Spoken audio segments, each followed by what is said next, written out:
At this moment, if you had to name the most influential attacking player in the Champions League, no one stands above Lamine Yamal. The 17-year-old teenager is now the symbol of Barcelona's rebirth. A club still on its path to restoration now has a young star capable of shifting the entire European landscape and shaping the future of the team. According to football experts, Yamal has a 40% chance of winning the Ballon d'Or in the future, not only because of the goals or assists, but for the way he orchestrates the game. He pulls an incomplete system into rhythm, into shape, and into flow. His rise on the right wing is the clearest proof of a young talent redefining modern football. Some have compared Yamal to Rafinha, who is currently one of the top 3 contenders for individual honors with a 31% chance. In pure numbers, Rafinha has more goals and assists in the knockout stages, especially in key moments against Napoli, Inter, and Atletico in La Liga. But when it comes to game control and impact on the overall system, Rafinha has never given the sense of being irreplaceable the way Yamal does. Yamal's presence actually gives Rafinha more freedom and space to operate. In other words, Yamal makes Rafinha better. But the reverse may not be true. That is why, in terms of guiding the structure of the team, Yamal clearly holds the edge. Without him, Barcelona seems to lose the key to their proactive style. Yamal is not just a scorer or a provider, he is the unofficial organizer of Barcelona's attack. He stretches the opponent's formation, triggers pressing sequences, creates space for teammates, and relieves pressure from the midfield. Since Yamal's debut with the first team, Barcelona has won 72.5% of the matches in which he has played. Without him, the win rate drops to 44.4%. That is a massive gap for someone not yet 18 years old. 2 notable defeats in La Liga this season, against Osasuna and Real Sociedad, both came when Yamal was not in the starting 11. In both matches, Barcelona struggled to stretch the pitch. Their attacks were blocked in the middle and failed to utilize the flanks. Replacements like Ferran Torres and Dani Olmo could not replicate his impact. They lacked pace, one-on-one ability, and most importantly, boldness. At 17, Yamal is bringing maturity to Hansi Flick's entire system. The only player in Europe who comes close to that level of influence is Ousmane Dembele, with a 20% chance. Under Luis Enrique, Dembele is no longer just a speedy winger, but a versatile tactical weapon. He operates on both flanks, plays as a false 10, and drops deep to pull apart defensive lines. His goal against Arsenal was not just a display of technique. It was the result of an entire tactical plan built to dismantle the opposition midfield, with Dembele as the focal point. Unlike his time at Barcelona, he is no longer just an isolated piece but the connective tissue that throws defensive structures into disarray. Despite Dembele's brilliant form, he is still a part of a well-oiled system. Yamal, on the other hand, is the very reason Barcelona looks like a complete unit. That subtle difference explains why Yamal is currently leading the Ballon d'Or probability rankings. As for Mohamed Salah, once hailed as the king of Champions League nights, his 11% chance says a lot. Liverpool's early exit and his lack of impact in the loss to Paris Saint-Germain have virtually shut the door on his campaign.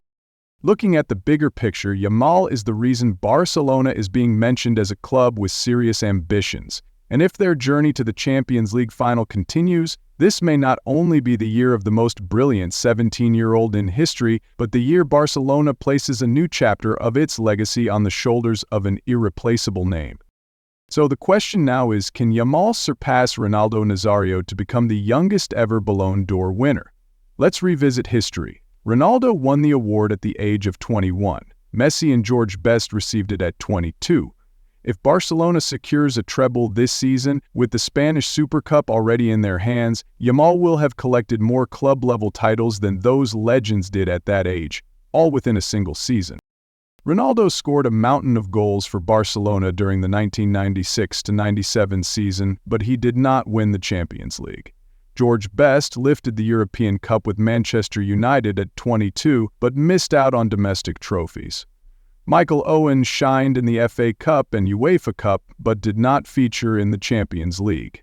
Even Messi had to wait until he turned 22 to win his first treble. Meanwhile, Yamal, at 17, has already scored, assisted, and made direct impacts in La Liga, the Champions League, and the Copa del Rey.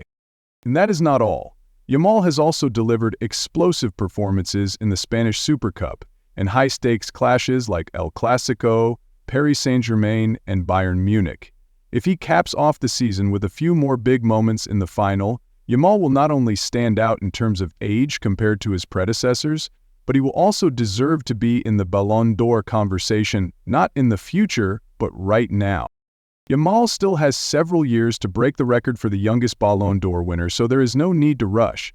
Messi was not the youngest to win it, but he holds the record for the most titles, 8. His rival, Cristiano Ronaldo, also did not win it early, but still became a 5-time Ballon d'Or legend. What Yamal needs is to maintain steady development, avoid injuries, stay physically fit, and most importantly, keep playing the kind of football that forces the entire system to revolve around him. If Barcelona wins the treble this season with Yamal as the centerpiece, making the top 3 in the Ballon d'Or race at 17 years old would be an unimaginable leap. And even if he does not win it this year, there is no reason to worry. While most players at that age are just breaking into professional football, Yamal has already played in the Champions League semi-final, commanded Barcelona's right flank, and been recognized across Europe as a genuine contender for the most prestigious individual honor. No matter the outcome, the fact that the entire world is seriously asking whether he can become the youngest Ballon d'Or winner ever is already a victory in itself. But in football, some opportunities come only once in a lifetime. We once expected Kylian Mbappe to break Ronaldo Nazario's record and become the youngest Ballon d'Or winner. At 18 or 19 years old, Mbappe did everything the world demanded, carrying the national team, scoring in the World Cup, showing clear brilliance. But unfortunately, that era belonged to true monsters like Ronaldo, Messi, Benzema, and Rodri, players with global status, unmatched influence, and a media presence that made the race nearly unwinnable. That is why, if Yamal gets the chance, he must seize it with all his heart. The Ballon d'Or race has never been just about pure football. It is also about media, about convincing the world you deserve it. This is a vote. Whoever controls public sentiment better is the one who wins. And that is exactly why, as we analyze the top contenders, one name cannot be left out: Pedri. He is enjoying the best season of his career since adopting a fitness-focused regime, especially yoga and Pilates. Injuries are no longer chasing him, but even though Pedri is outstanding, he still lacks the defining moments. Meanwhile, Yamal already has a collection of unforgettable highlights. In today's world where media not only reflects football but also shapes success, talent is only part of the equation. What makes Yamal stand out is his unique personality. Easy to remember, hard to dislike. It is a rare combination in a football world filled with repetitive personas.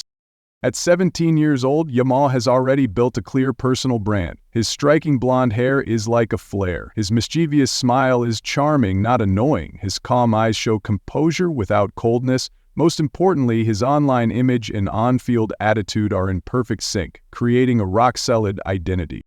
When Real Madrid TV released a video criticizing the referee before the final, or when rival fans mocked him as an arrogant kid, Yamal responded with just one simple line: "No overreaction." But that silence echoed louder than any statement. Yamal belongs to the new generation, but he is not swept up in meaningless trends. He knows exactly where he stands. He knows what to show and what to avoid. When ESPN shared a clip of Yamal recreating Jordan Stroll's iconic moment after a stunning assist in El Clasico, social media exploded. Not because the celebration was wild, but because it was done by a 17-year-old who had just torn Real Madrid. Less than an hour later, he was on TikTok dancing joyfully with Gavi and Fermin Lopez. No script, no forced scenes, just a carefree teenage moment. The media loves these moments because they spread easily, evoke emotion, and most importantly, no one finds them annoying. Compared to peers like the edgy Gavi or the too-quiet Pedri, Yamal is the perfect media face. He can confidently declare alongside Araujo that Real Madrid will not beat us this year, then walk onto the pitch and deliver 2 assists. He can laugh off a collision with Dani Ceballos and keep playing like nothing happened. To the media, Yamal is a story that needs no editing. Every look into the camera, every time he throws on his sunglasses after a win, becomes a potential brand moment. Even his gentlest moments are in the spotlight, like the image of Yamal carrying his little brother, putting sunglasses on him and flashing a radiant smile, a moment that is iconic, heartfelt, and capable of softening even his harshest critics. That is something not even Mbappe had at 17. Haaland never created that as a teenager, and Vinicius is still battling prejudice in Spain. Barcelona understands this. They have carefully shaped Yamal's image from the start, sharing genuine moments, building stories that spread easily while keeping his individuality. In an age where even a raised eyebrow can spark debate, having a player who is talented, charismatic, and respectful like Yamal is truly a treasure. That is why he will continue to be talked about, not because of bias, but simply because people cannot stop writing about him. And that is the real difference in a race where trophies are necessary, but being a symbol is the true key. Lamine Yamal has both. His talent is undeniable, but it is his mindset, confidence, and the inspiration he generates that have made the media and the entire football world agree the Ballon d'Or is no longer a question of if, but when.